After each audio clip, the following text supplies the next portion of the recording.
வெளியே கதை எழுது கண்ணீரில் எழுதாதே மஞ்சள் வானம் தென்றல் சாட்சி உனக்காகவே நான் வாழ்கிறேன். விழியே கதை எழுது. அனைவருக்கும் வணக்கம். நான் உங்கள் மருதாணி தியாகசீலன். ஒவ்வொருத்தரும்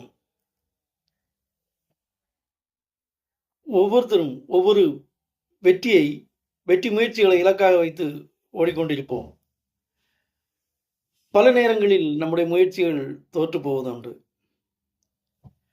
அதோடு நாம் சோர்ந்து போவதும் உண்டு. ஆனால் நம்முடைய முயற்சிகள் தோற்கலாம், அது சாதாரணம்.